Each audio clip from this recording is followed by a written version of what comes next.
विग्रहाय हेमाभदिव्या छविसुन्दराय तस्मै महाप्रेमरसप्रदाय चैतन्यचन्द्राय नमो नमस्ते। चैतन्यचन्द्राय नमो नमस्ते। चैतन्यचन्द्राय नमो नमस्ते। हरे कृष्णा। तो आज बहुत विशेष महत्वपूर्ण दिन है। आज ज्येष्ठ पूर्णिमा है और लगभग 5 विषय है जिनके ऊपर हम चर्चा कर सकते हैं। आज भगवान श्री जगन्नाथ देव का आविर्भाव महोत्सव है। आज जगन्नाथ की जयंती बोलो, प्राकट्य बोलो, ये सब आज के दिन हुआ। ज्येष्ठ पूर्णिमा, देवस्नान पूर्णिमा कहते हैं इसको, तो आज का दिन है। साथ ही साथ आज जो है वट पूर्णिमा है, जिसको सावित्री पूर्णिमा भी कहते हैं। आज के दिन सत्यवान और सावित्री की लीला हुई थी, जिसका वर्णन महाभारत में वन पर्व में मार्कंडेय ऋषि करते हैं युधिष्ठिर महाराज को, और प्रभुपाद अपने एक प्रवचन में इसका उल्लेख करते हैं पूरी कहानी का। तो वो जो लीला है वो आज के दिन हुई थी। साथ ही साथ आज मुकुंद दत्त और श्रीधर खोलावेचा, ये चैतन्य महाप्रभु के अंतरंग पार्षद, इनका तिरोभाव दिन है। और कल बुधवार के दिन पानीहाटी चिड़ा दही महोत्सव रघुनाथ दास गोस्वामी जी का हुआ है। तो कल के दिन श्रील प्रभुपाद प्रवचन दिए हैं।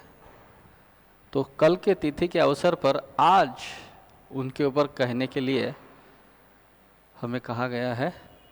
तो ऐसे कुल मिलाकर 5 महत्वपूर्ण तिथियों के बारे में और महोत्सव के बारे में आज चर्चा करने का प्रयास करेंगे आने वाले 50 मिनट में। तो देखते हैं हम कितना सफल होते हैं अपने प्रयासों में। उसके पहले मैं सभी भक्तों से अनुरोध करता हूं कि वो अपनी कृपा आशीर्वाद मेरे ऊपर प्रकट करें, जिसके चलते मैं इस महान विषयों पर कुछ बोल सकूं। खास करके महाभारत कालीन संजय की तरह जो लोग YouTube पर अभी देख रहे हैं दूरदर्शन की तरफ से, तो उनको भी मैं आशीर्वाद की याचना करता हूं। हरे कृष्णा।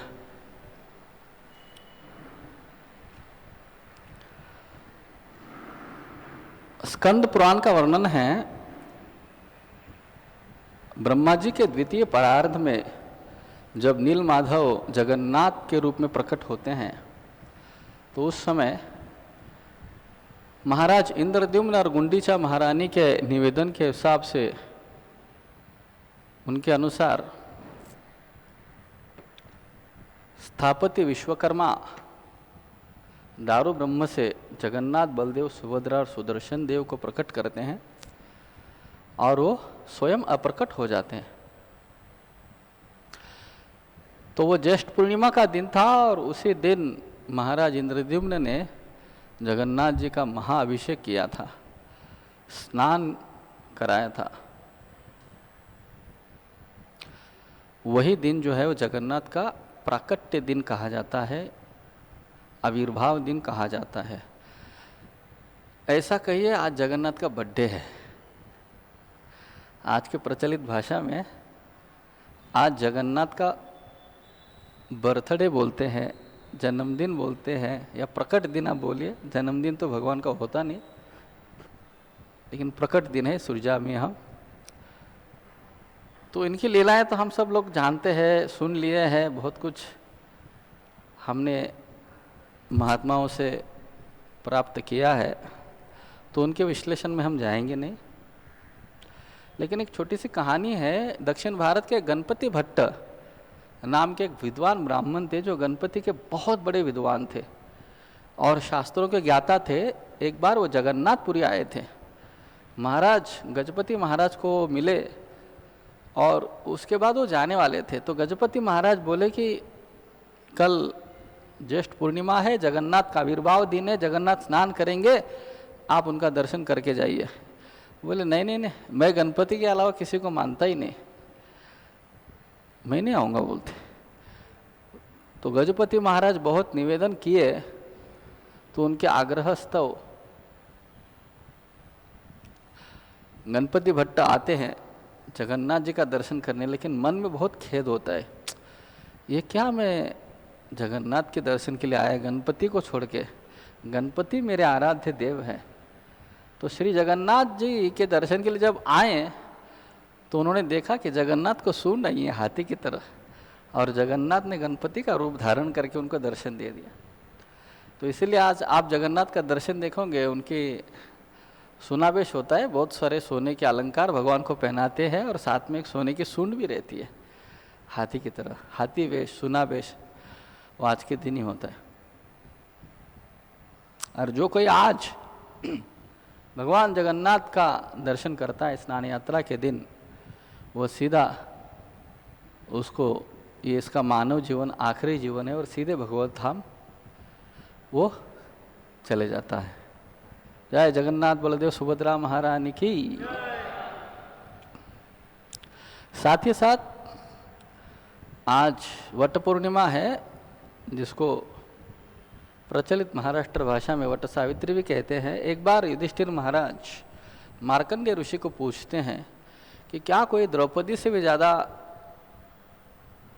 अपने पति के प्रति भक्ति करने वाली या निष्ठावान महिला है? तो मार्कंडेय ऋषि कहानी बताते हैं सत्यवान और सावित्री की। मद्र देश के राजा थे अश्वपति, उनको कोई संतान नहीं थी, तो उन्होंने सूर्यदेव की आराधना की, सवित्र की, और उनको एक पुत्री हुई जिसका नाम हुआ सावित्री। जन्म से ही उनको बहुत तेज था, उनका तेज इतना था कि कोई उनके सामने खड़ा नहीं रह पाता था, और उनका सौंदर्य भी अलौकिक था। हर कोई चाहता था उनसे विवाह करने के लिए, कोई योग्य नहीं था, तो उनका विवाह नहीं हो पा रहा था। तो महाराज अश्वपति पिता महाराज बोले अपनी पुत्री को, आप ही अपना वर ढूंढ लो। तो स्वयं सावित्री जो है वो देशाटन करने निकल गई और जगह जगह घूमकर परख रही थी, देख रही थी कि कौन मेरे सुयोग्य वर है। तो जब वो द्युतिमान के पुत्र के पास आई, जिनका नाम था सत्यवान, एक राजपुत्र थे। द्युतिमान महाराज अपना राज खोए थे, अंधे बन गए थे और जंगल में रह रहे थे, और सत्यवान उसका नाम था। उनको उन्होंने वर चुन लिया और वापस अपने पिता के पास आए और कही कि इनके साथ विवाह करूंगी। तो नारद मुनि कहते हैं इनका तो अभी मृत्यु होने वाला है 1 वर्ष में, विवाह के ठीक 1 वर्ष बाद इनकी मृत्यु होगी। अश्वपति महाराज बोलते हैं अपना निर्णय बदल लो, लेकिन सावित्री कहती है नहीं, मैं नहीं बदलूंगी। तो उनका विवाह हो जाता है।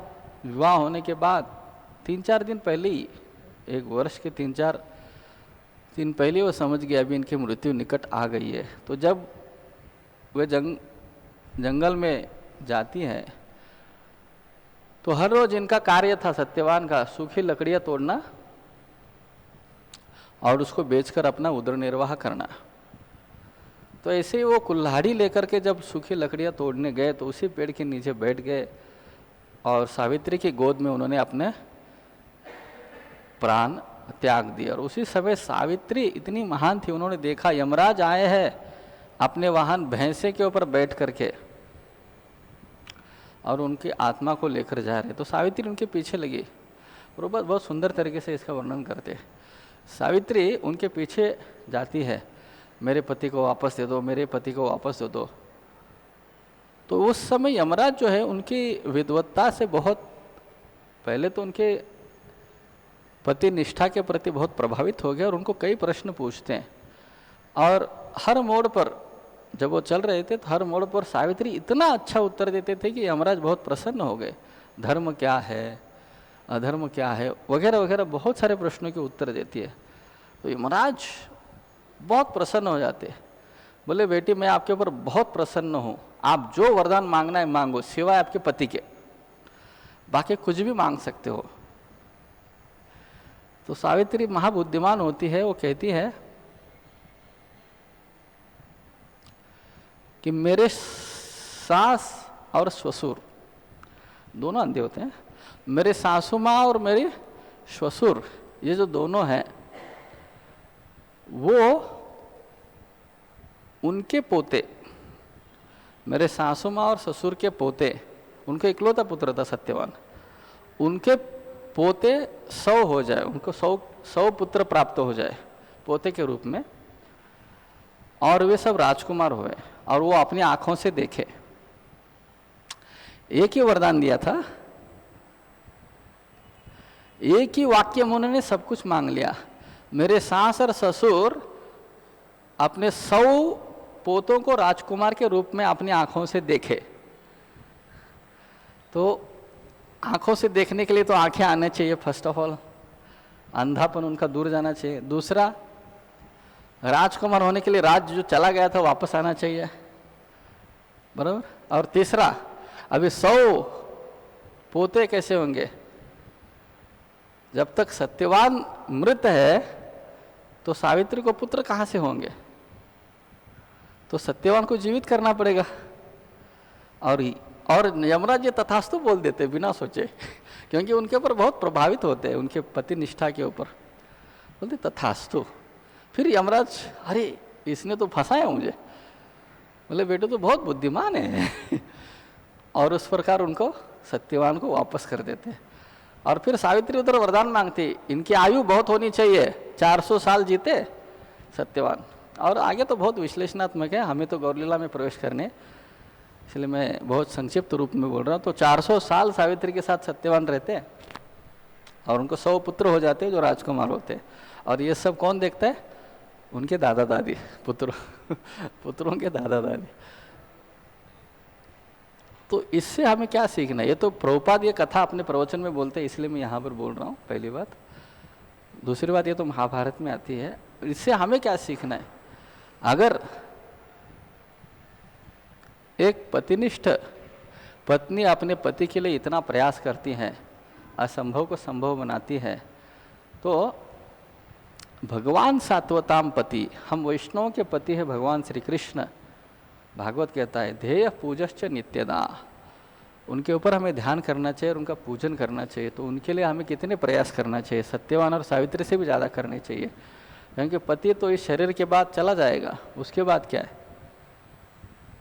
कृष्ण तो हमेशा ही रहेंगे। तो हमें उसमें से कुछ सीखना चाहिए, उसमें से पाठ लेना चाहिए कि वही निष्ठा, वही दृढ़ निश्चय, वही भक्ति हमें अगर कृष्ण के प्रति, राधा रासबिहारी के प्रति हो जाए, हरिनाम के प्रति, चैतन्य महाप्रभु के प्रति, तो हम लोग भी भगवान के चरणों में समर्पित होकर सात्वताम पति, जैसे कुंती माता को विवाह के पूर्व ही पुत्र था कर्ण, फिर भी उनको भागवतम सती कहता है, इदम आह पृथा सती। जैसे राधा रानी को अभिमन्यु पति के रूप में है, लेकिन फिर भी उनको सती में गिना जाता है गोपियों को। क्यों? क्योंकि वो कृष्ण के प्रति समर्पित है। वैसे ही हमारी चेतना, हमारी भावना अगर सावित्री की तरह कृष्ण के प्रति समर्पित रहेगी पूर्ण रूपेण कृष्ण की प्रसन्नता के लिए, तो हमारा जीवन सात्वताम पति, सात्वतों में गिना जा सकता है। हरे कृष्णा।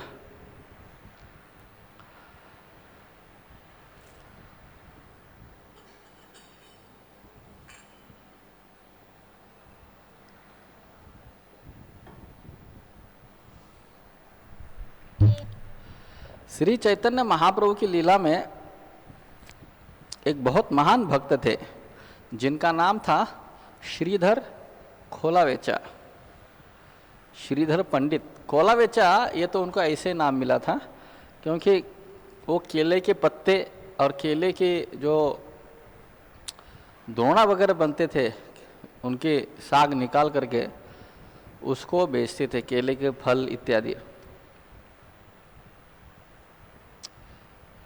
इसीलिए उनका नाम है श्रीधर खोलावेचा। ये कृष्ण लीला में कुसुमासव नाम के गोप है। और यहाँ पर चैतन्य महाप्रभु की लीला में वे श्रीधर खोलावेचा के नाम से प्रकट होते हैं।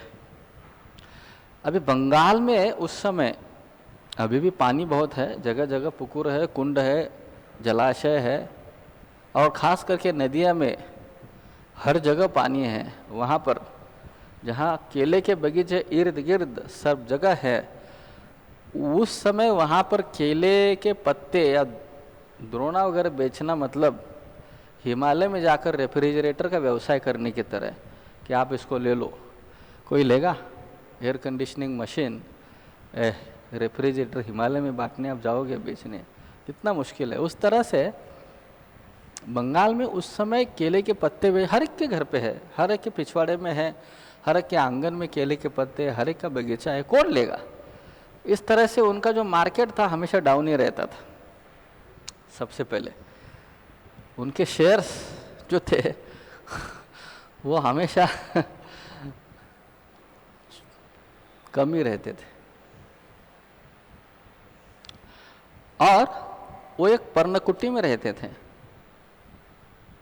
घास फूस की बनी हुई पर्णकुटियाँ थी, और ये मल्टी स्टार थे। प्रभुपाद के एक शिष्य कहते हैं किसका घर 3 स्टार होता है, किसका घर 5 स्टार होता है, लेकिन जब श्रीधर अपने घर में लेटते थे और रात के समय आंखें खोल के देखते थे तो उनको अपने छत के छेदों से आकाश के सारे चंद्रमा और तारे दिखते थे। इसीलिए कितने कोई गिन सकता है? तो उनका घर कैसा था? मल्टी स्टार था। श्रीधर आंगन इसको कहते हैं। और आज मायापुर में राजापुर स्थित जगन्नाथ बलदेव सुभद्रा महारानी जहाँ पर है अपनी लीलाएं कर रहे हैं, उसके पीछे जो केले का बगीचा है और उसके आगे थोड़ा खेती में आप जाओगे तो वहाँ पर ये जगह स्थित है। ये मधुवन से अभिन्न है कृष्ण लीला में। वृंदावन में जो मधुवन है जहाँ पर ध्रुव महाराज तपस्या किए, उससे ये जो श्रीधर आंगन का परिसर है वो अभिन्न है। श्रीधर बहुत सरल और सीधे ब्राह्मण थे, बहुत गरीब थे। उनके पास पहनने के लिए वस्त्र भी नहीं थे, एक ही कपड़ा था, एक ही उनके पास जोड़ा था कपड़े का। और चैतन्य भागवत कहता है वो भी उनके साइज का नहीं था, पता नहीं किसने दान दिया था। वो टूटा फूटा, कई जगह उसको छेद गया था, इसीलिए उसको कई सारे गांठ बनाए गए थे। और उनके घर में कोई सज्जा नहीं था। सज्जा समझते? फर्नीचर जिसको कहते हैं, कुछ भी नहीं था। एक पिचका हुआ दुरुस्त किया हुआ लोटा था, वो भी लोहे का, और कुछ नहीं था उनके घर पे। और ऐसे श्रीधर निरंतर भगवान कृष्ण का नाम संकीर्तन करते थे उच्च स्वर में। हरे कृष्णा कृष्णा कृष्ण हरे हरे, हरे राम उच्च स्वर में करते थे। और दिन रात वो कीर्तन करते थे। अड़ोस पड़ोस के लोग वो सोचते थे क्या है कंगाल, खाने पीने को कुछ मिलता नहीं, भूख के मारे भगवान का नाम चिल्लाता है, ऐसा उसकी वो निंदा करते थे। उसको कुछ रोटी टुकड़ा फेंको, कुछ तो दे दो उसको, जब इसके पेट में कुछ अनाज जाएगा तभी ये शांत बैठेगा, ऐसी उसकी वो निंदा करते थे। फिर भी लोक निंदा की तरफ दुर्लक्ष्य करके श्रीधर खोलावेचा जो है अपने नाम संकीर्तन में व्यस्त रहते थे और अपनी छोटी सी केले के पत्ते की दुकान वो लगा के बैठते थे। अब ये दुकान की महती यह है कि रोज वहाँ पर जगन्नाथ मिश्र और शची माता के सुपुत्र बालक निमाई दिगंबर अवस्था में, दिगंबर समझते, मतलब जिनके अंग पर 4 दिशा वस्त्र के रूप में है, मतलब निर्वस्त्र अवस्था में वो आते थे। अगर कुछ उनके शरीर पे है तो नादिया की धूल है, और एक करधनी होती थी जो सच्ची माता ने पहनाई होती थी, बस उतना ही, और कुछ नहीं होता था। काले घने घुंघराले बाल उनके सिर पर से मंडरा रहे हैं, और सुंदर कपोल, उनकी भुइयां मानो जैसे कामदेव के धनुष की तरह हो, उनके कमल के पंखुड़ी की तरह जो आंखें थी बहुत सुंदर लगती थी, उनके उन्नत नासिका बहुत सुंदर लगती थी, और उनके बिंब फल के दाने की तरह दांत थे, और उनके अधर उसके रंग की तरह थे। और ऐसा मनमोहक दृश्य देखकर श्रीधर बहुत आकर्षित हो जाते थे उस बालक की तरफ। लेकिन वो बालक बहुत नटखट था। वो आकर पूछता था, श्रीधर क्या भाव है इसका, क्या दाम है, क्या कीमत है।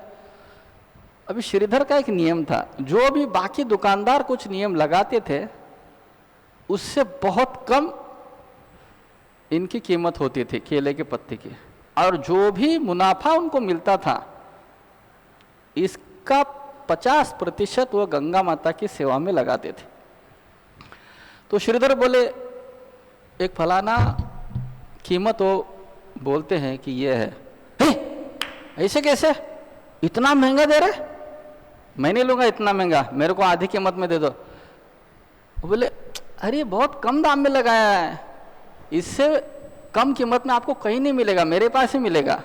वो अपना धंधा उधर चालू करते हैं।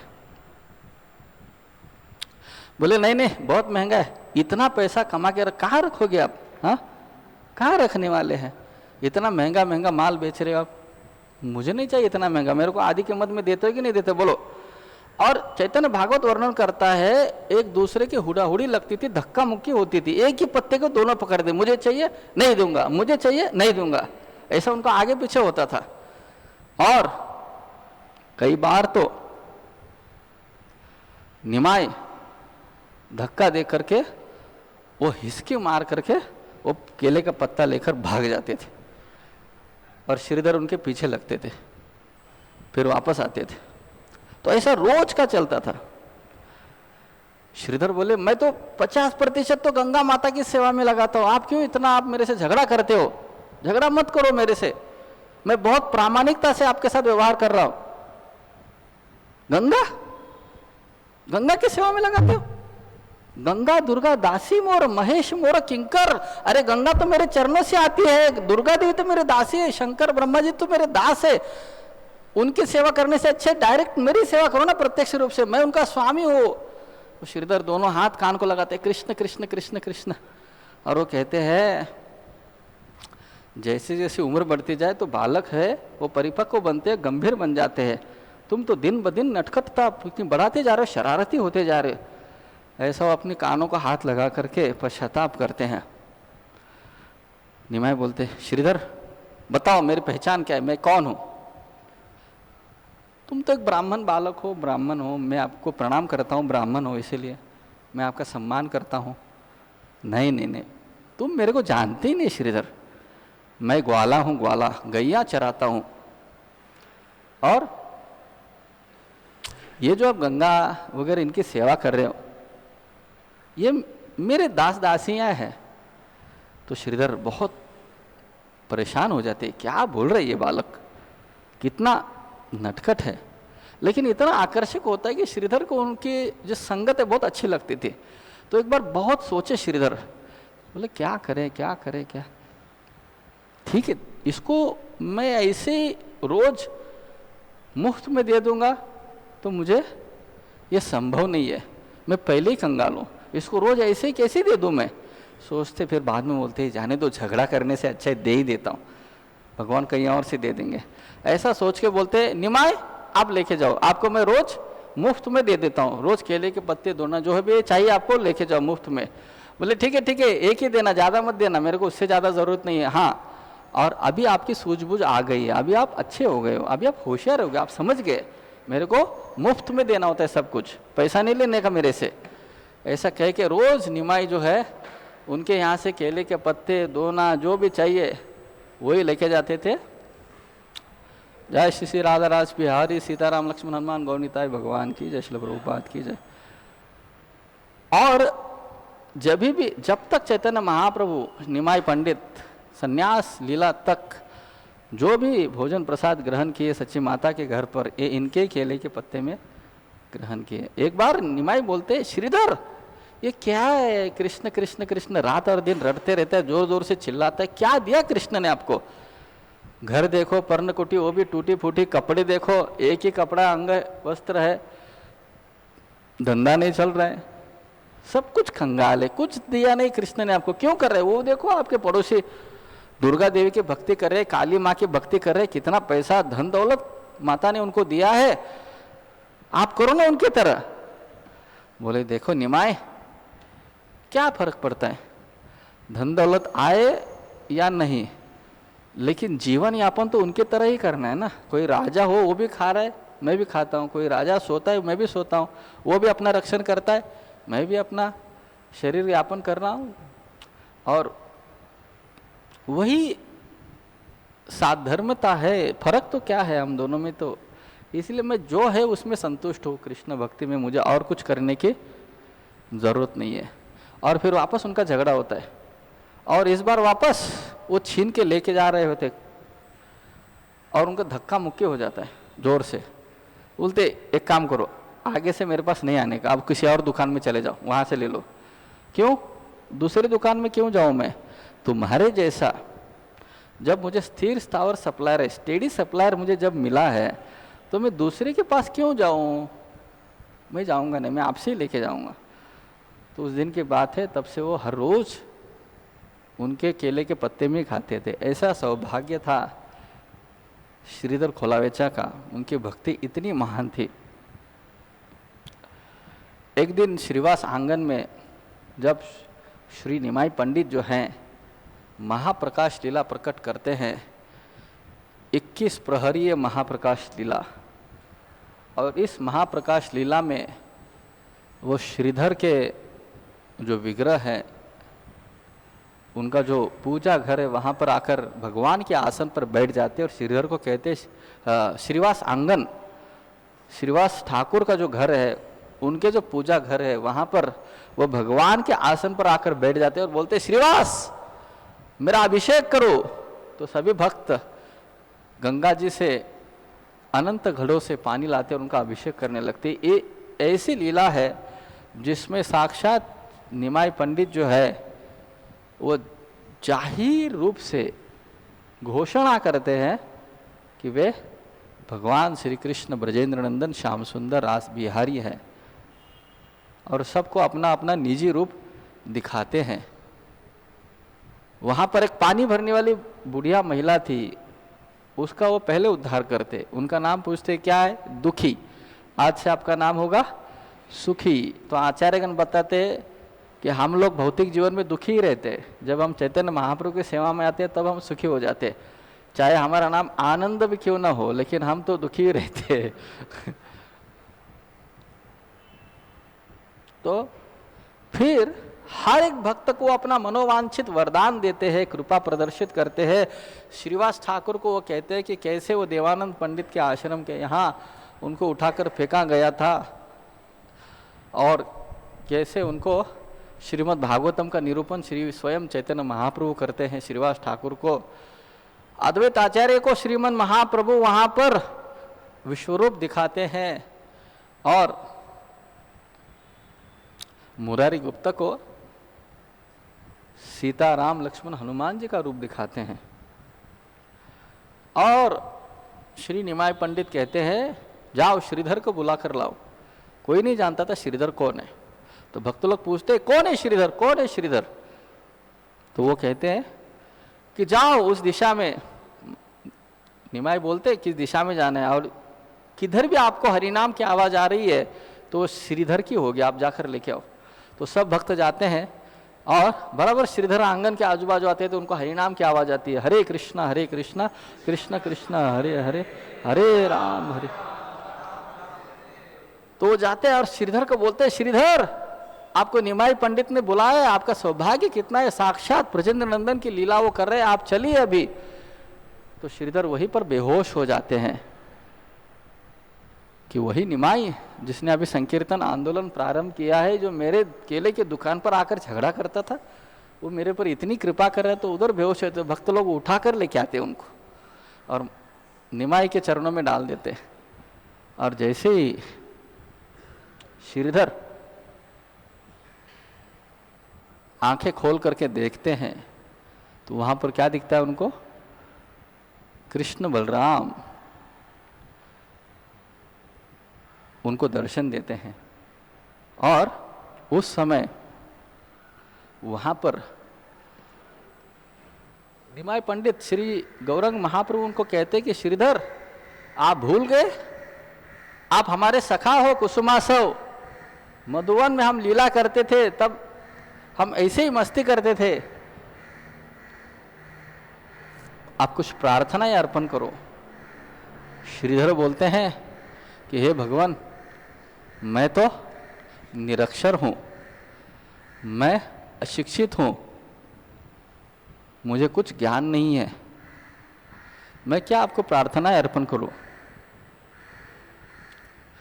तो श्रीमन महाप्रभु के आदेश से सरस्वती देवी श्रीधर के जिह्वा पर प्रकट होती है और उस समय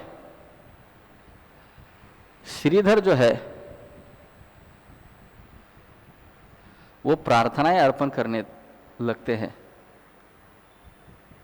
और वो कहते हैं, हे श्री चैतन्य महाप्रभु आपकी जय हो, आप त्रिभुवन के पालन करता हो, आप नादिया के पति हो, आप नवदीप चंद्र हो, आपकी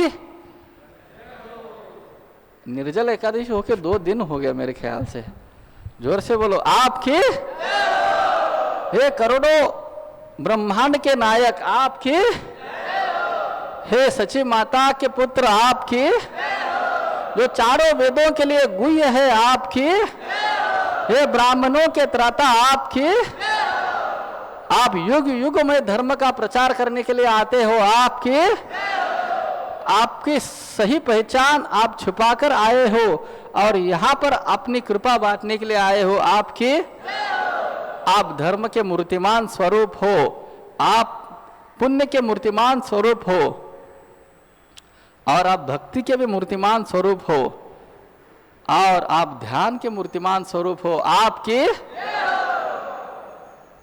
ऐसा लग रहा है आप लोगों को नींद आ रही है, इतना धीरे बोल रहे। आप सारे अष्ट सिद्धियों के पूर्णत्व हो आपके,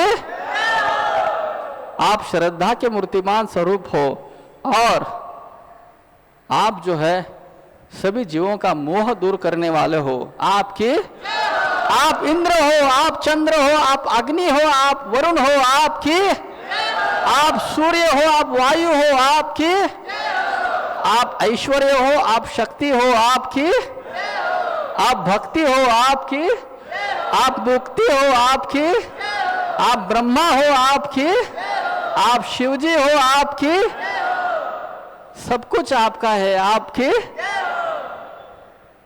आपने मुझे बोला था आप गंगा जी के भी स्वामी हो, लेकिन मेरी अज्ञानतावश मैं समझ नहीं पाया, गंगा जी आपके चरणों से आती है, मैं उस समय बहुत अज्ञानी था, हे भगवान मुझे माफ करो।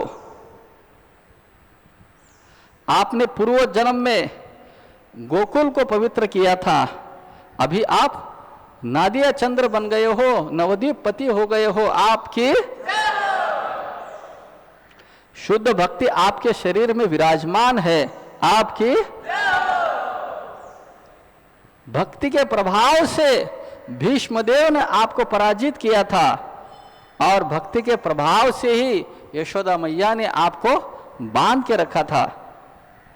सत्यभामा देवी ने भक्ति के प्रभाव से ही आपको बेच दिया था, पता है आपको, तुलाभार। सत्यभामा ने कृष्ण को बेच दिया था, फिर वापस जब तुलाभार किया तो कृष्ण को वापस प्राप्त किया था। अभी वो तुलाभार हम भगवद गीता से करते हर साल, आप लोग कर सकते दिसंबर में आकर, तो सत्यभामा देवी ने आपका तुलाभार किया था और आपको बेच दिया था। अनंत कोटि ब्रह्मांडों के नायक आपकी भक्ति आपको हमेशा पराजित करती है और भक्ति से आपको प्राप्त किया जाता है। भौतिक बंधन और भ्रम जो है वो भक्ति से नष्ट हो जाते हैं और सारा जो त्रिलोक है आपसे भक्ति मांगता रहता है आपकी।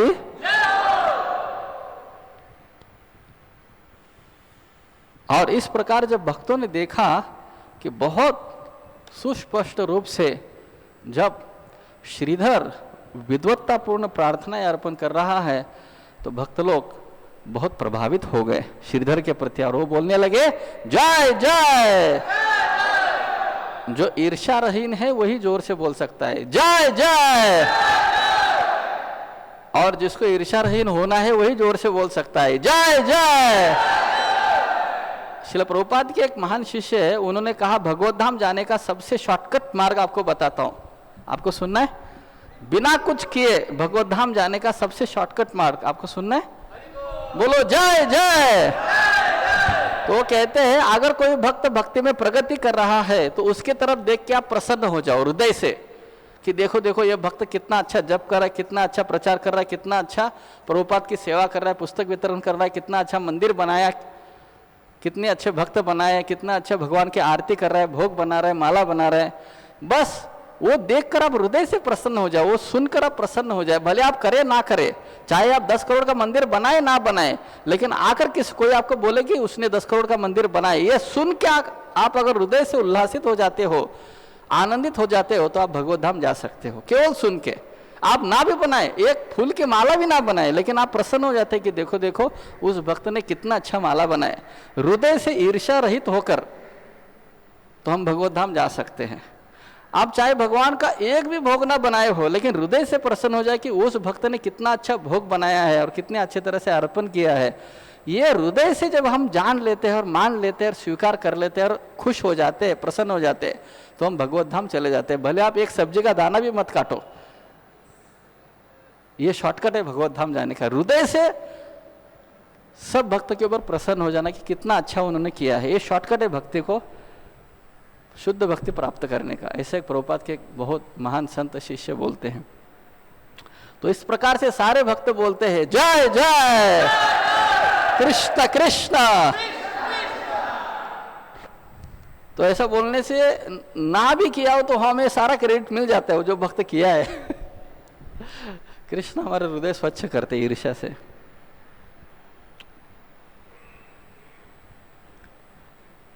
जब श्री चैतन्य महाप्रभु कीर्तन कर रहे थे निमाय पंडित के रूप में नवद्वीप में, तो काजी हम लोग जानते श्रीवास ठाकुर के घर में आके खोल जो मृदंग है उसको तोड़ देते हैं।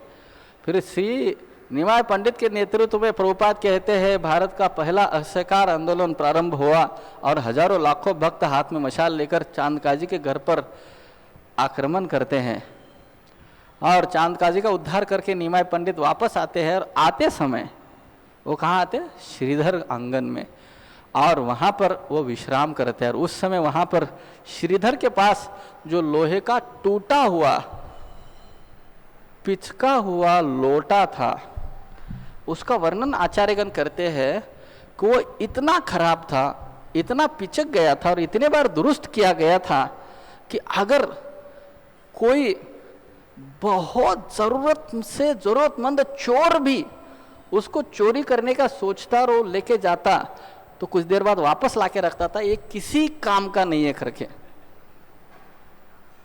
ये एकमात्र संपत्ति थी श्रीधर की और वो घर के बाहर आंगन में रखा था वो लोटा। आचार्यगण कहते वो लोटे से वो सब कुछ करते थे, मतलब सुबह इसके लिए, फिर बाद में नहाने के लिए, फिर बाद में पानी पीने के लिए, सब कुछ एक ही लोटे से होता था। प्रभुपाद जी बोलते, कई प्रवचन में हमने सुना है कि प्रभुपाद जी बोलते पुरातन जमाने में एक ही लोटे से सब होता था, मिट्टी से वो धोते थे वो शुद्ध हो जाता था। एक बार प्रभुपाद न्यू वृंदावन आए थे, पहली बार प्रारंभिक दिन थे न्यू वृंदावन के, और वहाँ पर ये पश्चिमी बनावट का शौचालय नहीं था, शौचालय ही नहीं था, पश्चिमी बनावट तो छोड़ ही दो, तो क्या करे क्या करे, भक्त लोग बहुत विचलित हो गए और क्या करे सोच रहे थे। तब उन्होंने देखा कि प्रभुपाद लोटा लेके वापस आ रहे थे कहीं से तो प्रभुपाद ने बोला ये भारतीय पद्धत है, लोटा लेके किधर तो झाड़ी में चले जाओ उधर और वही लोटे से उसको स्वच्छ करके आप उपयोग कर सकते हो। तो वही लोटा से सब कुछ करते थे, नहाते भी थे, पानी भी पीते थे, सब कुछ उसी से करते थे। उसमें से पानी निमाई पंडित प्राशन कर लेते हैं। जैसे श्रीधर देखते हैं कि निमाई ने उस लोटे से पानी पिया है, बोले आज तो मेरी मृत्यु आ ही गई, और वो बेहोश हो जाते हैं। तो निमाई पंडित बोलते श्रीधर याद है आपको, याद है आपको, मैं आपके दुकान पर झगड़ा करने के लिए आता था, बोलता था तू बहुत धनवान है, बहुत पैसा कमा के रखा है, बहुत ऐश्वर्य आपके पास, लेकिन छिपा के रखा है, ये भक्ति का ऐश्वर्य आपके पास, आज मैं दुनिया को उजागर करना चाहता हूँ। उस समय निमाई बोलते थे, धमकी देते थे, एक दिन मैं आपका सारा धन ऐश्वर्य संपत्ति दुनिया के सामने उजागर करूंगा। श्रीधर बोलता था क्या है मेरे पास, तो निमाई बोलते ये धन है आपके पास भक्ति।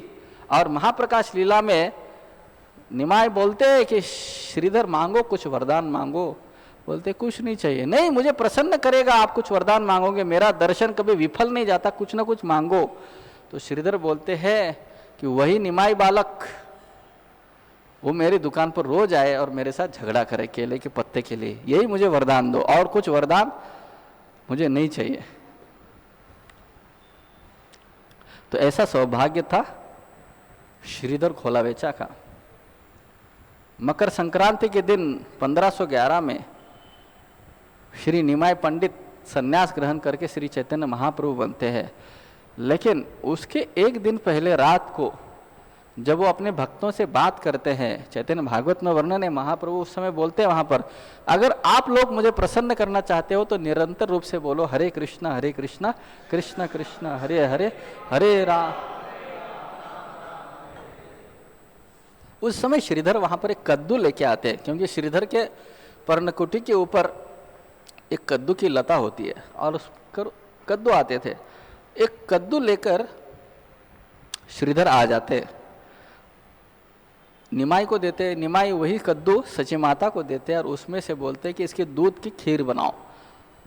सची माता अंदर जाकर खीर बनाने लगती है और वो जो खीर निमाई को देती है वो निमाई का अपने घर में योगपीठ में आखिरी भोजन था। उसके बाद उन्होंने कुछ प्राप्त नहीं किया, जो श्रीधर का दिया हुआ कद्दू था। यह है श्रीधर की कृप महती। उसके बाद जब श्रील जीव गोस्वामी नवद्वीप परिक्रमा पर आए, नवद्वीप आए तो नित्यानंद प्रभु को नवद्वीप परिक्रमा लेकर जाते हैं, और परिक्रमा में जब वे मधुवन इस श्रीधर आंगन में आते हैं और वहाँ पर श्रीधर उनका स्वागत करते हैं, नित्यानंद बलराम आपकी, हाँ ये प्रमाण है, आप लोग सो रहे, हे नित्यानंद बलराम आपकी, हाँ जाग गए आप लोग। तो उनका स्वागत करते हैं, उनकी आरती करते हैं, उनका अवगत करके उनको निवेदन करते हैं आप यहाँ पर विश्राम करो, और उनको भोजन प्रसाद प्रदान करते हैं और उनको निमाई की सारी लीलाओं का वर्णन करते हैं जीव गोस्वामी को, और वहाँ पर विश्राम करते हैं। जीव गोस्वामी अपने आप को बहुत धन्य मानते हैं श्रीधर के संग में, और वहाँ पर एक तीर्थ है षष्ठी तीर्थ करके। तो श्रीवास ठाकुर जो है एक दिन जीव गोस्वामी को वहाँ पर लेके आते हैं और उनको कथा सुनाते हैं कि जब देवताओं के अभियंता विश्वकर्मा ये जान जाते हैं कि श्याम सुंदर कृष्ण रास बिहारी जो है वो कलयुग में गौरहरि निमाई चैतन्य महाप्रभु के रूप में प्रकट होने वाले हैं, तो अलग अलग लीलाएं करेंगे तो थक जाएंगे, तो उनको स्नान करने के लिए 60 अलग अलग प्रकार के कुंड बनाते हैं।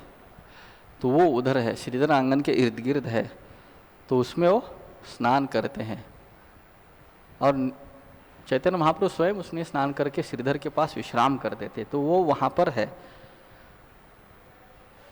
और श्रील भक्तिविनोद ठाकुर नवद्वीप धाम महात्म्य और अपने नवद्वीप धाम का गौरव में बोलते हैं कि ये सब लीला जीव गोस्वामी के उसमें वर्णन है। नवद्वीप मंडल परिक्रमा जो है वो भक्तिविनोद ठाकुर के नवद्वीप धाम महात्मा के ऊपर अवलंबन है, और जो जीव गोस्वामी को नित्यानंद प्रभु सब तीर्थ दिखाते हैं। तो उसमें भक्तिविनोद ठाकुर प्रार्थना करते हैं श्रीधर के प्रति, है श्रीधर आप मेरे ऊपर ऐसी कृपा करो कि वही निमाई पंडित निमाई बालक श्री चैतन्य महाप्रभु मेरे ऊपर कृपा बरसाएं, और मैं भी हमेशा निरंतर रूप से आपके चरणानुगमन करके गाता रहूं हरे कृष्णा कृष्णा कृष्णा हरे। श्रील वृंदावन दास ठाकुर चैतन्य भागवत में कहते हैं जो कोई ये कथा सुनेगा श्रीधर का गुणगान उसको कृष्ण प्रेम प्राप्त हो जाएगा। शील श्रीधर खोराविचा की। और वो आगे कहते हैं उसके बाद किसी वैष्णव की निंदा मत करो या निंदा मत सुनो, वो आगे वार्निंग भी देते हैं, तभी आपको ये प्राप्त हो जाएगा। श्रीधर खोलावेचा के समाधि वृंदावन में 64 समाधि जो है गोविंद देव मंदिर के सामने वहाँ पर है, वहाँ पर आप जाएंगे तो वहाँ पर आप दर्शन कर सकते हो। जय श्री श्रीधर खोलावेचा की। हम लोग हर रोज गाते हैं, रोज गाते हैं संजय मुकुंद बासु घोष आदि गाय गौरारती में।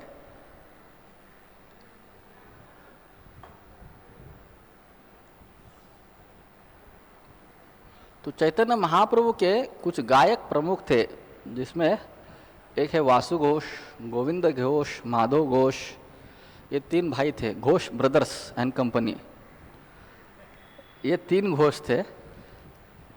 और दूसरे एक थे मुकुंद दत्त और वासुदेव दत्त।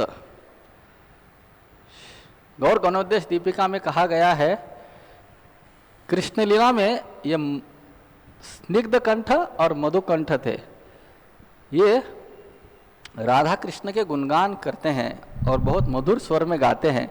इनका कंठ बहुत मधुर है, इसलिए इनका नाम भी ऐसा ही है, स्निग्ध कंठ वासुदेव दत्त और मधुकंठ हो गए मुकुंद दत्त। ये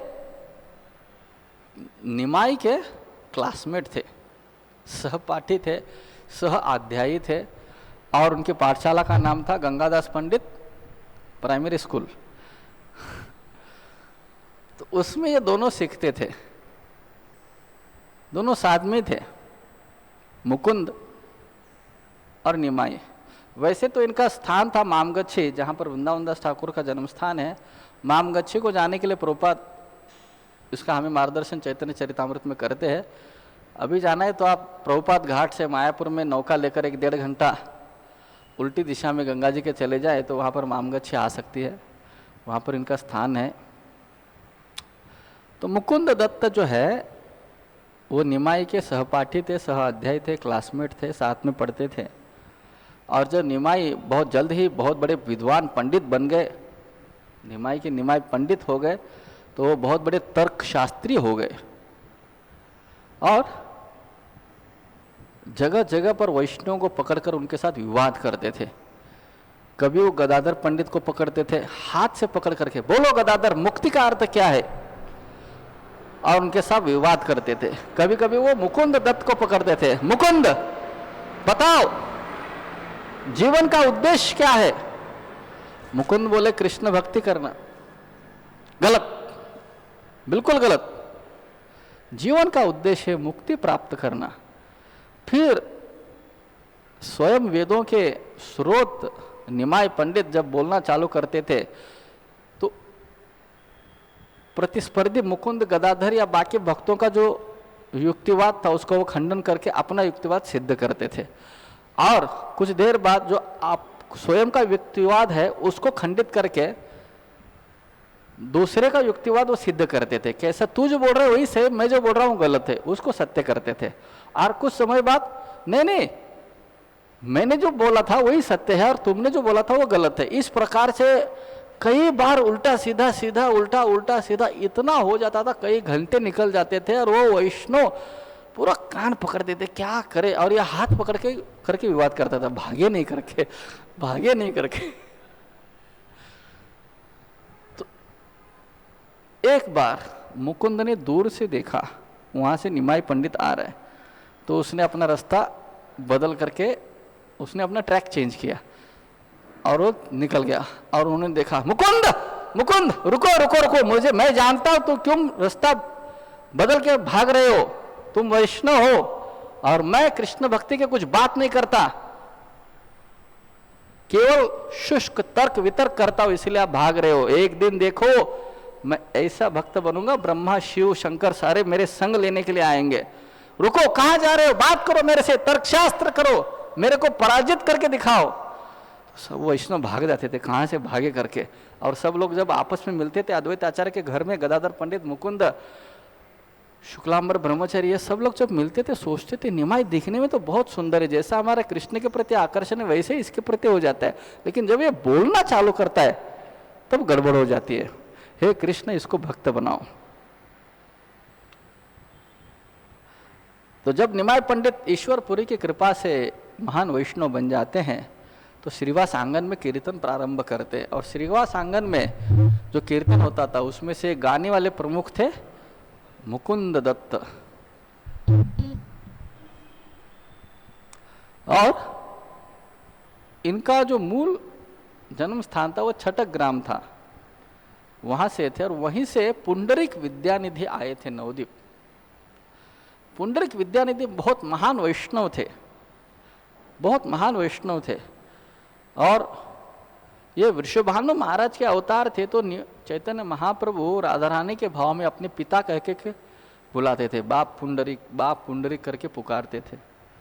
तो जब ये पहली बार आए नवद्वीप में, मुकुंद उनको जानते थे और मुकुंद गदाधर के मित्र थे। तो उन्होंने कहा कि गदाधर चलो हम आज एक अच्छे वैष्णव को मिलते हैं, आपको एक अच्छा वैष्णव दिखाता हूँ। गदाधर मुकुंद के साथ जब पुंडरिक विद्यानिधि के घर आते हैं और देखते हैं कि पुंडरिक विद्यानिधि ऊंचे आसन पर बैठे हैं, अच्छे से मेकअप करके तेल वगैरह सुगंधित तेल लगा करके बैठे हैं और ऊंची बहुत अच्छे अच्छे वस्त्र पहने हैं और पान खाए हैं, बीच बीच में आईने में देखते थे, ऐसा करते थे। बीच बीच में उनके बाल थे, मेरे है नहीं, तो ऐसा करते थे बीच बीच में इधर उधर, कैसा दिख रहा हूँ। कई लोग आईने से हटते ही नहीं, पता है। तो और उनके पास दो मोर पंख से हवा करने वाले दो लोग थे और उनके पास एक थूकदानी थे, पिचदानी, उसमें वो थूकते थे पान। बहुत ऐश्वर्यशाली उनका दर्शन हो रहा था। तो गदाधर बोले कुछ तो गड़बड़ है, कहाँ लाया मुझे मुकुंद ने, मुझे बोला वैष्णव को मिलाएंगे, ये तो को भोग विलासी व्यक्ति लग रहा है। मन में सोच रहे थे और मन की बात मुकुंद जान गए और मुकुंद समझ गए कि ये अपराध कर रहे हैं बाहरी रूप से। तो उन्होंने सोचा इनको हम अभी पुंडरिक विद्यानिधि की महानता बताते हैं। तो वो कृष्ण लीला के श्लोक गाने लगते और खास करके वो गाते हैं, अहो बकीयम स्तन कालकूटम जिघांसयापाय यदप्य साध्वी लेभे गतिम धात्री उचिताम ततो अन्यम कम वा दयालुम शरणम व्रजेम। कि ऐसा कौन दयालु है कृष्ण से भी बड़ा जिसका मैं शरण ग्रहण कर सकता हूँ। क्योंकि कृष्ण को मारने के लिए बकी पूतना आई तो उनको उन्होंने माता का स्थान दे दिया, इनसे बड़ा और कौन दयालु हो सकता है। ऐसा स्वयं उद्धव जी बोले हैं तीसरे स्कंद से। और वो मुकुंद वहीं से कोट करके गाते हैं बहुत सुंदर मधुर कंठ में। और जब पुंडरिक विद्यानिधि सुनते हैं तो उनको रोमांच कंपा शुरू तरंग जो है अष्ट सात्विक विकार अनियंत्रित हो जाते हैं और वो अपने ऊंचे आसन से गिर जाते हैं। और जो उनके गद्दे थे, उनके जो तकिया थे, सब उन्होंने अपने हाथों के नाखून से फाड़ करके तहस नहस कर दिया। कई लोग उनको नियंत्रित करने का प्रयास कर रहे थे लेकिन वो नियंत्रित हो नहीं पाए और वो बेहोश हो गए 9 घंटे के लिए। तब जा कर के गदाधर समझ गए कौन है और वो मुकुंद को बोलते सही में महान वैष्णव है। फिर आके वो निमाय पंडित को बोलते कि मैंने ऐसे ऐसा पुंडरिक विद्यानिधि के प्रति अपराध किया है, मैं उनसे दीक्षा लेना चाहता हूँ। तो निमाय उनको अधिकृत करते, बहुत अच्छा आप उनसे दीक्षा ले लो। गदाधर पंडित राधा रानी है, पुंडरीक विद्यानिधि वृषभानु है। तो ये दोनों का संयोग हो गया और उनको वहाँ पर पुंडरीक विद्यानिधि कहते हैं मेरा सौभाग्य आपके जैसा शिष्य प्राप्त करके, और वो उनको दीक्षा देते हैं। ये मुकुंद की कृपा से गदाधर पंडित और पुंडरीक विद्यानिधि का मिलन होता है। और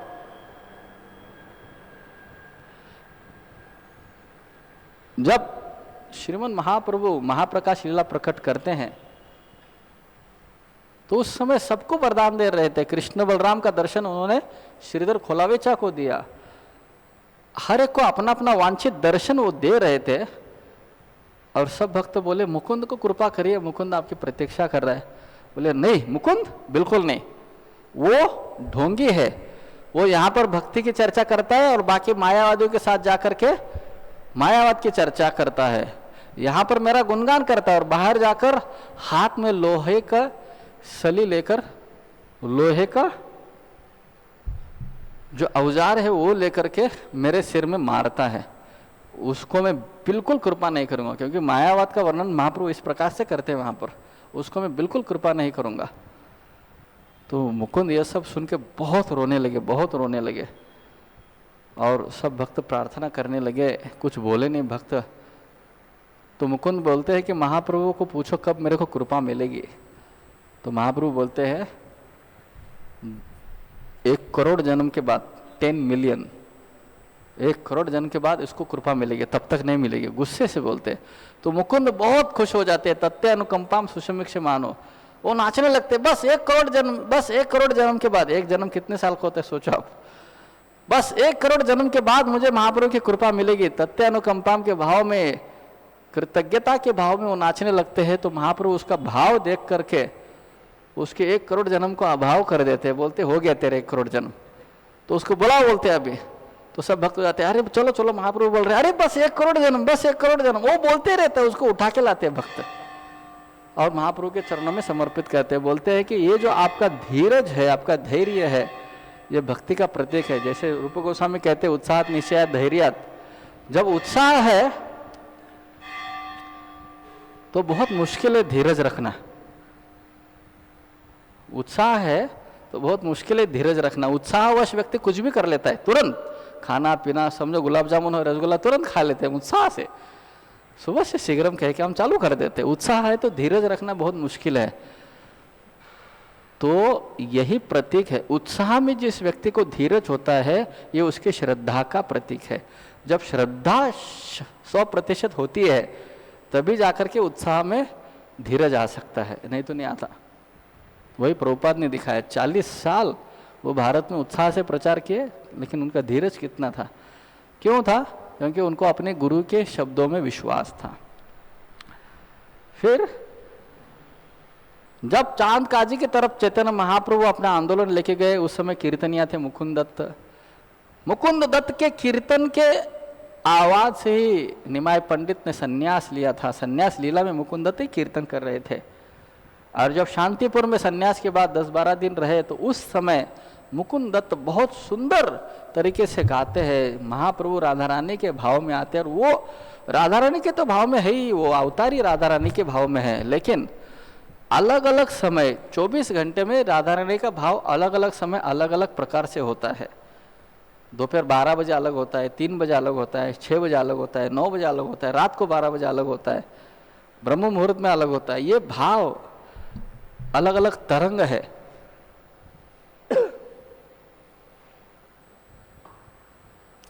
और मुकुंद दत्त बराबर वही भाव में, वही संगीत शास्त्र के तरंग में वो गाते थे। और ये अद्वैत आचार्य ने बहुत अच्छी तरह से पहले से जानते थे। और ये जब देखा उन्होंने अपने घर पे, तो उन्होंने उनको जगन्नाथपुरी जो 4 भक्त गए, नित्यानंद, जगदानंद, दामोदर और मुकुंद, ये चौथे मुकुंद थे, उनके साथ भेजा। मतलब शांतिपुर से जगन्नाथपुरी का जो पहला यात्रा था महाप्रभु का, वो मुकुंद के कीर्तन के साथ उन्होंने किया था। जब हम जानते हैं दंडभंगा नदी के किनारे वहाँ पर नित्यानंद प्रभु ने उनका दंड तोड़ दिया, तो महाप्रभु आगे अकेले चले गए और ये ढूंढते ढूंढते आए, कहाँ है कहाँ है। और सिंह द्वार के पास गोपीनाथ आचार्य उनको मिल गए। गोपीनाथ आचार्य और मुकुंद दत्त एक दूसरे को पहचानते थे, बाकी लोग नहीं जानते थे। तो उन्होंने गोपीनाथ आचार्य ने पूछा, अरे मुकुंद आप यहाँ कैसे आ गए, और कैसे निमाय पंडित उनका संकीर्तन कैसे चल रहा है? अरे निमाय पंडित अभी सन्यासी बन गए, श्री कृष्ण चैतन्य महाप्रभु हो गए, हमारे साथ थोड़ा उनका वाद विवाद हो गया तो आगे निकल के आए जगन्नाथ के दर्शन के लिए, पता नहीं कहाँ गए हैं, हमें ढूंढ रहे, हमें मिल नहीं रहे। अच्छा, उन्होंने सुना था अभी अभी सार्वभौम भट्टाचार्य किसी सन्यासी को अपने घर लेके गए, तो सब मिलके गोपीनाथ आचार्य और मुकुंद की सहायता से तुरंत उनको कोई कठिनाई नहीं हुई महाप्रभु को पहली बार जगन्नाथपुरी में ढूंढने के लिए। तो उनके वहाँ पर आए तो कीर्तन किया उन्होंने, मुकुंद ने कीर्तन किया तो वो होश में आ गए। श्रीमद जगन्नाथ रथ यात्रा में जो 7 कीर्तन मंडलियाँ होती थी उसमें से एक प्रमुख मंडली में प्रमुख गायक हुआ करते थे मुकुंद दत्त। और एक बार गंभीरा में जब 4 महीने ये नवद्वीपवासी जगन्नाथपुरी में आके रहते थे तो जाते समय महाप्रभु को मिलते थे। तो उस समय एक बार महाप्रभु, वासुदेव दत्त तो इनके भाई है, उनके कथा चालू करेंगे तो हमें समय नहीं है। इनके भाई थे, ये प्रहलाद महाराज के अवतार थे, और मुकुंद दत्त इनके छोटे भाई थे। कई जगह बोला गया है कि वासुदेव तो उनके पिता भी थे। दोनों दृष्टिकोण से वासुदेव दत्त बड़े थे और बहुत महान थे। महाप्रभु बोलते, मैं वासुदेव दत्त के हाथों बिक चुका हूं, जहां पर मुझे वो बेचना चाहते हैं वहां पर बेच सकते हैं। अगर कोई ढोंगी व्यक्ति इसके ऊपर श्रद्धा नहीं करता उसका मैं विनाश कर दूंगा। 4 वाक्य याद रखो अब। मैं वासुदेव दत्त के हाथ के बिक चुका हूं, वो मुझे जहां चाहे वहां बेच सकते हैं, और इसके ऊपर जो ढोंगी व्यक्ति श्रद्धा नहीं करता उसका मैं विनाश कर दूंगा। इतना प्रेम और इतनी प्रगाढ़ता महाप्रभु वहां पर वासुदेव दत्त के प्रति प्रदर्शित करते हैं। और मुकुंद दत्त के सामने बोलते हैं, वासुदेव दत्त मैं आपसे ज्यादा प्रेम करता हूं मुकुंद के तुलना में। अब ये भगवान की परीक्षा है। भगवान चैतन्य महाप्रभु है, वो एक ही वाक्य में दोनों की परीक्षा ले रहे, मुकुंद की भी और वासुदेव दत्त की भी, भाई भाई की। वो कह रहे, वासुदेव मैं आपसे मुकुंद की तुलना में ज्यादा प्रेम करता हूं। तो आचार्य कहते हैं, ऐसे कैसे? भगवान ऐसा भेद क्यों कर रहे दोनों में? तो इससे वो ये सिखाना चाहते हैं कि मुकुंद कितना ईर्ष्या रहित है। देखो देखो मेरा भाई कितना महान है, मेरे से अच्छा भक्त है। अगर समझो हम दोनों हैं, अगर महाराज आते और बोले कि उसके तुलना में मैं आपसे ज़्यादा विश्वास रखता हूँ, तो दूसरे को अहंकार आता, मतलब दूसरे को न्यूनगंड आ जाता है, और जो सुन रहा है उसको लगता है मैं कितना अच्छा हूँ, मेरे ऊपर ज़्यादा प्रेसिडेंट भरोसा करता है, इसके ऊपर तो कुछ करता ही नहीं, मेरे ऊपर ज़्यादा रिस्पॉन्सिबिलिटी दिया है, जिम्मेदारी दिया है। तो इसका मतलब उल्टा रहता है। वास्तविक रूप से समझना चाहिए कि वो नहीं करते। मतलब वासुदेव के बारे में करते हैं, दोनों के रूप में समान करते हैं। एक माँ अपने पुत्रों के समान प्रेम करते, किसी से कम ज़्यादा नहीं करते। लेकिन यहाँ पर परीक्षा चल रही दोनों की। मुकुंद ईर्ष्या रहित स्वीकार कर लेते हैं, हाँ भगवान बराबर है, वासुदेव दत्त बहुत मेरे से प्रगत है, भक्ति में आपसे ज़्यादा प्रेम करते हैं। तो ये परीक्षा में मुकुंद तो पास हो गए, लेकिन वासुदेव कहते हैं कि भगवान मेरा मुकुंद भाई जो है आपसे मेरे से ज़्यादा भाग्यवान है। बचपन से आपके साथ में, वो क्लासमेट है, आपके लिए गाता है, संन्यास लीला में आपकी मदद किया, इस तरह गाने के लिए अभी तक इधर ही है, आपके साथ ही है। वो मेरे से ज़्यादा भाग्यवान है, उसके ऊपर ज़्यादा कृपा की है, मतलब आप उसके ऊपर ज़्यादा प्रसन्न हो, मैं तो कुछ भी नहीं हूँ भगवान। तो ऐसा वो दोनों भाई भाई चैतन्य महाप्रभु की परीक्षा में प्रसन्न हो जाते हैं। वृंदावन दास ठाकुर कहते हैं, जो कोई ये मुकुंद दत्त का गुणगान और महिमा सुनता है उसको कृष्ण प्रेम प्राप्त हो जाता है। श्री मुकुंद दत्त की जय। वृंदावन दास ठाकुर के दोनों जो लीलाएं, श्रीधर खोलाचार मुकुंद दत्त, वो आज के दिन ज्येष्ठ पूर्णिमा को हुई है। और जो भी ये लीलाएं श्रवण करता है श्रद्धापूर्वक, उसको कृष्ण प्रेम का धन प्राप्त हो जाता है। श्रील वृंदावन दास ठाकुर की, श्री चैतन्य भागवत की। इनकी समाधि भी 64 समाधि में वृंदावन में है, जो गोविंद देव मंदिर के वहाँ पर है, आप देख सकते हैं। अभी तो अपना समय हो गया, 9:10 हुए हैं। हम पानीहाटी चिड़ा दही महोत्सव के बारे में कुछ ज़्यादा बोलेंगे नहीं, 2-3 उसमें जो महत्वपूर्ण मुद्दे वो बोलना चाहेंगे। क्योंकि वैसे भी हमने कल चिड़ा दही खाया है, अभी तो है नहीं शायद, बराबर? अभी नहीं ना चिड़ा दही, आज भी है। जय जय हो, जय हो। हमारे बलिराज वामन प्रभु बोल रहे आज फेस्ट है, तो लोग, हाँ, आप लोगों को सच में वो फेस्ट प्राप्त करनी है तो वो उसका कूपन है, अभी की कथा ध्यानपूर्वक श्रवण करिए। तो वैसे तो वो लीला जो है वो 2 घंटे की लीला है, सारांश रूप में हम बोलना चाहेंगे तो इस प्रकार से है। श्री चैतन्य महाप्रभु जब रामकिले में रूप सनातन गोस्वामी का उद्धार करने चले जाते हैं, और आते समय वो शांतिपुर में, जाते समय भी रुकते हैं और आते समय भी रुकते हैं। जब वो शांतिपुर में रुकते हैं तो उस समय रघुनाथ, जो गोवर्धन और हिरण्य मुजुमदार के पुत्र थे, ये गोवर्धन और हिरण्य मुजुमदार उस समय के करोड़पति थे। उनका सालाना जो कर था वो 12 लाख सुवर्ण मुद्राएं थी। आप सोचो, 8 सुवर्ण मुद्राओं के लिए अगर सनातन गोस्वामी की हत्या होने वाली थी तो 12 लाख की क्या कीमत होगी, आप सोचो। और जो रूप गोस्वामी ने जो दान दिया था, 44 लाख सुवर्ण मुद्राओं का दान दिया था उस समय के, तो उस हिसाब से आप गिनती करे जाओगे तो आज के टाटा, बिरला, अंबानी और क्या क्या नाम है पता नहीं, उनसे भी ज़्यादा हो सकता है, अदानी हाँ, इनसे भी ज़्यादा हो सकता है वो रकम। तो उनके सुपुत्र थे, राजकुमार थे रघुनाथ दास गोस्वामी। सप्तग्राम कृष्णपुर के उनका जन्म था, वहाँ पर वो रहते थे। और उन्होंने कई बार प्रयास किया था महाप्रभु के आंदोलन में जाने के लिए, सर्वसंग परित्याग करके, लेकिन जब शांतिपुर में पहली बार श्रीमद महाप्रभु को मिलते हैं अद्वैत आचार्य की कृपा से, तो महाप्रभु बोलते हैं ये मरकट वैराग्य छोड़ो और जाकर अपना अच्छा से गृहस्थ धर्म पालन करो। तो रघुनाथ वापस आते हैं और अपना गृहस्थ धर्म पालन करते, कई बार प्रयास करते। उनके पास 12 अंगरक्षक होते उनका रक्षण करने के लिए, भागे नहीं करके। तो सोचते कि मुझे नित्यानंदपुर की कृपा प्राप्त करनी है, तो पानी हाटिया आते हैं और ज्येष्ठ चतुर्दशी को वे नित्यानंदपुर के चरणों में आकर समर्पित होते हैं। भक्त लोग बोलते हैं रघुनाथ आया है, दूर से प्रणाम कर रहा है। अरे दूर से प्रणाम कर रहा है, चोर की भांति, चोर कहीं का, इधर आओ पास में। और उनको अपने चरण कमल अपने जो है रघुनाथ के सिर पर रखते हैं और उनको बोलते हैं मैं आपको दंडित करूंगा, सभी भक्तों को चीड़ा दही खिलाओ। क्योंकि बंगाल में ये आजकल का मौसम है कि चीड़ा दही खाया जाता है।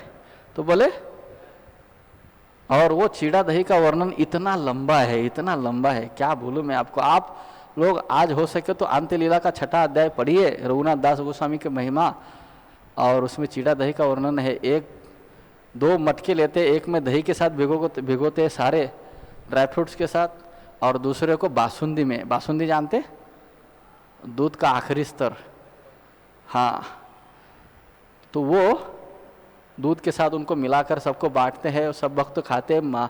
नित्यानंद के आवाहन से महाप्रभु प्रकट होते, कुछ ही भक्तों को दर्शन देते हैं और कुछ पात्र गौरनिताई को दिए जाते, कुछ पात्र उनके द्वादश गोपाल, अभिराम गोपाल इत्यादि को दिए जाते हैं और सबको बांटा जाए। इतने भक्त आते हैं, आसपास के गांव में से सारे दुकानों से खरीदा जाता है।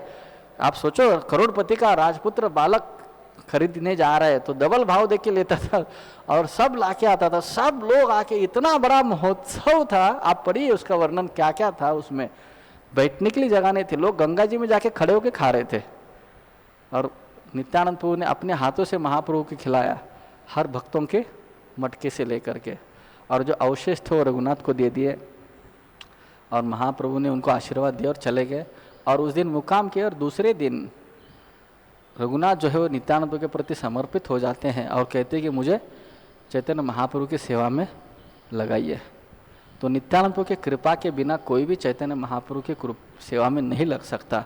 जब रूप सनातन गोस्वामी अनुपम के साथ रामकिले में चैतन्य महाप्रभु को समर्पित होने आए तो नित्यानंद ही लेके गए थे। सारे आप कोई भी ले सकते आचार्य, उनको नित्यानंद की कृपा प्राप्त हुई है। नित्यानंद की कृपा के बिना चैतन्य महाप्रभु प्राप्त हो नहीं सकते। और फिर वो कहते हैं कि आप जाओ जगन्नाथपुरी, आप जा सकते हो मेरी कृपा से। महाप्रभु आपको स्वरूप दामोदर गोस्वामी के निगरानी में रखेंगे और उनकी सेवा करो। तो वो आते हैं। तो दूसरे दिन, तीसरे दिन वो क्या करते हैं, राघव पंडित के यहाँ दक्षिणा देते हैं। 3 अलग अलग प्रकार की दक्षिणा होती है। एक तो 100 सुवर्ण मुद्राएं राघव पंडित को देते हैं और खुद राघव पंडित के लिए दक्षिणा अलग। नित्यानंद प्रभु के लिए दक्षिणा अलग, नित्यानंद प्रभु के जो द्वादश गोपाल थे अंतरंग पार्षद उनके लिए अलग, और एक लमसम दे के रखते हैं, ये रखो और जिसको जितना देना है आप दे दो। तो राघव पंडित लिख के रखते हैं किसको कितना देना है, इसको 8 स्वर्ण मुद्रा, इसको 10, इसको 15, इसको 20, इसको 50, ये सब लिख के रखते हैं। और उनके सबकी कृपा से रघुनाथ दास गोस्वामी जो है वो चैतन्य महाप्रभु की कृपा प्राप्त करते हैं जगन्नाथपुरी में आकर के। और बहुत सुंदर वर्णन है, आप 6ठा अध्याय पढ़िए। इसमें 2 चीज़ें मैं बताना चाहता था। एक तो नित्यानंद प्रभु और वैष्णव की कृपा से रघुनाथ दास गोस्वामी जैसे महान भक्तों को चैतन्य महाप्रभु की कृपा प्राप्त हुई, हमें भी वैसे ही करना चाहिए। हम डायरेक्ट चैतन्य महाप्रभु के पास नहीं जा सकते। और दूसरी बात, उन्होंने दक्षिणा दी थी। कोई ब्राह्मण भोजन जो है, साधु भोजन बिना दक्षिणा के पूर्ण नहीं होता। स्वयं रघुनाथ दास गोस्वामी ने दिया था। मैं ये नहीं बोल रहा कि हमें दे दो, लेकिन ये गृहस्थ धर्म का कर्तव्य हम बोल रहे कि क्या है, आप दो नहीं दो आपका कर्तव्य है, आप समझो। लेकिन कोई भोजन जो है बिना दक्षिणा के पूर्ण नहीं होता।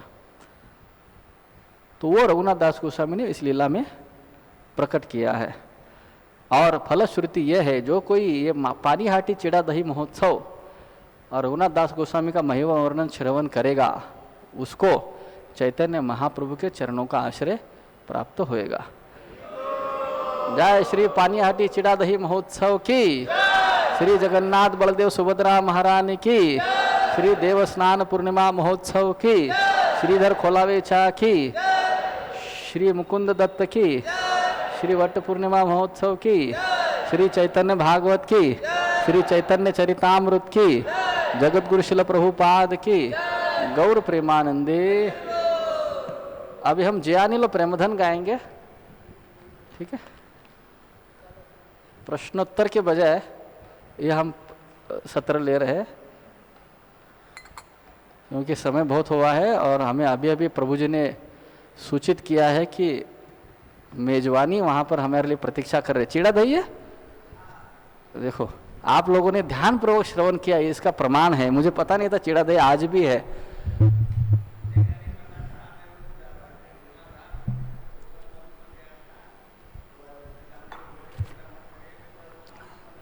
हरि बोल। जय जयानिलो प्रेम धन करुणा प्रचोर